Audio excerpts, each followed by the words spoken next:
Hello class, this is Trent Speck here, and this is my second topic for instructional technology. And what I use on my second one is the Prezi.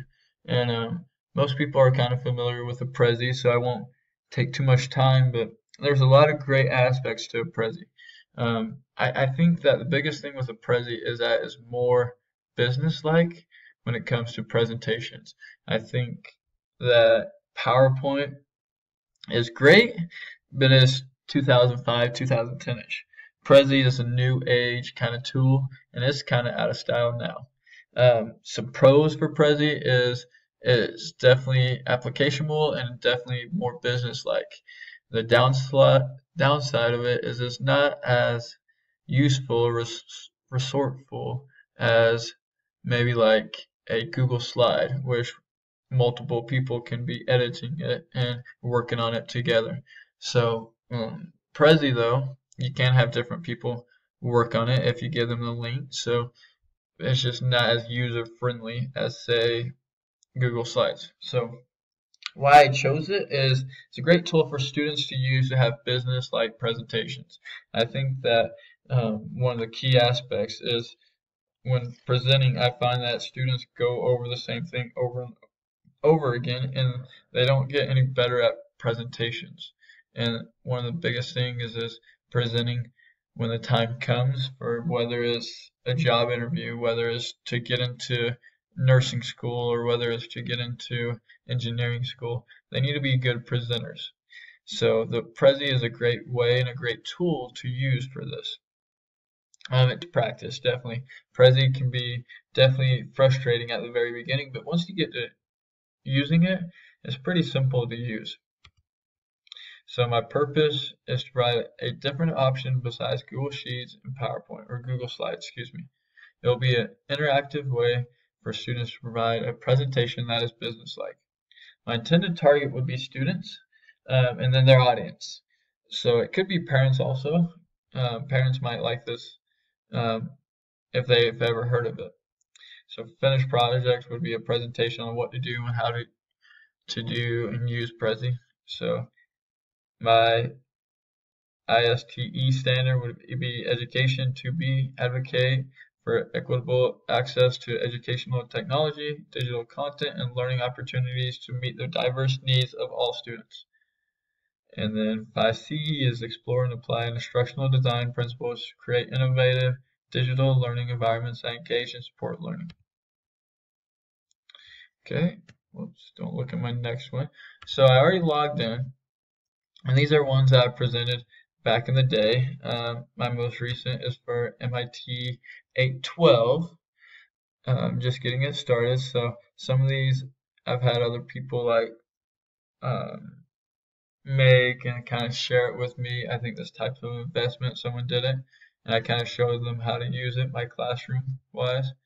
But here's one I'm going to just show you, and of course it's free, and if you have a teacher account, I think you can do more templates, and you can do classical or you can do the new age, and I really haven't dealt with the new age, but here's a little bit about Abraham Lincoln. This was a project when I was student teaching 4 years ago for a class. It was for I lived in Iowa or Illinois, so it has 85 views. I didn't even know that, but I'm gonna go ahead and show you how to edit it. So it's kind of like how-tos in a sense, where when you use it, you can type and you can direct each slide and transition, kind of like a PowerPoint also. But I think it's a little bit friendlier to use. So here's frame 1. This is what it shows. It shows the whole thing. Frame 2, it goes ahead and zooms in. And then also the reason I like this is you can embed YouTube or different pictures and videos and kind of just a lot, and that's insert here. So you can copy links and paste them. So this is over Abraham Lincoln. What we did was we wanted to calculate, and I used a math reference on what would be easier if it would be easier to take a bus full or a Suburban full of students, and which one would be cheaper or something, I believe. So let's say if we wanted to edit this. So if we wanted to edit this, we could go to edit path, and I can press on this.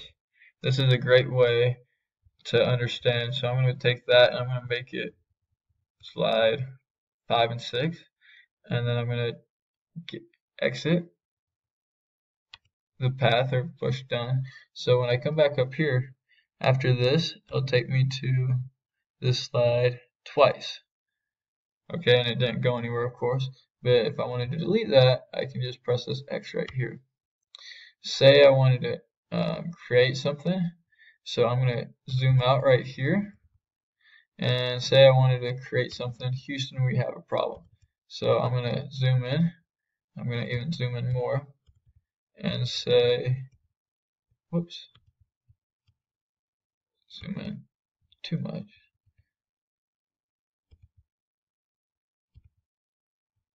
Okay, there we go.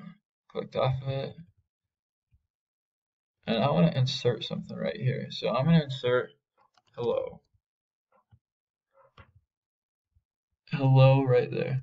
So now it's right here. I typed it out, hello. I'm going to go ahead and zoom in a little bit more.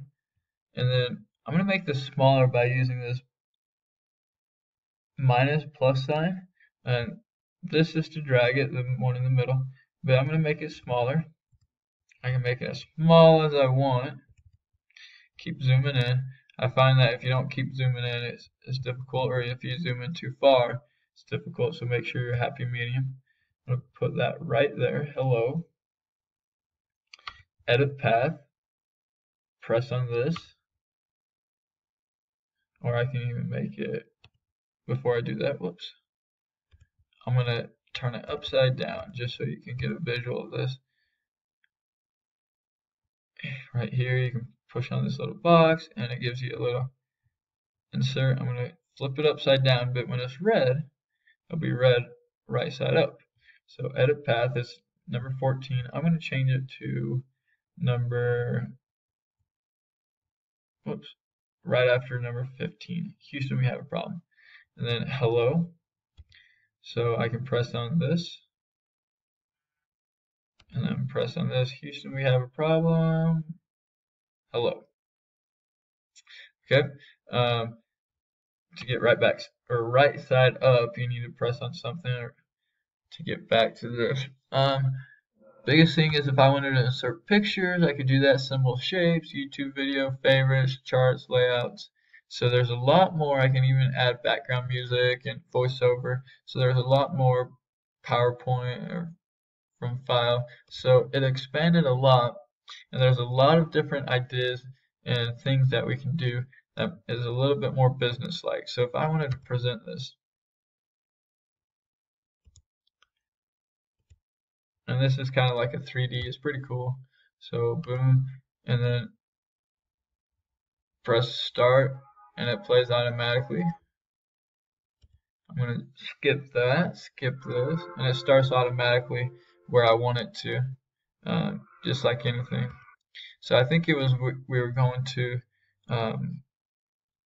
the class trip at the end of the year was going to this museum of Abraham Lincoln, and it was pretty cool, and we kind of got them excited, and I think the teacher did something every month, and of course I was only there for student teaching probably for the first 2 months, so I presented this one time and he did something else the other time, but it was kind of getting them intrigued and getting them excited about the history. So that's pretty much all I have. Hopefully you are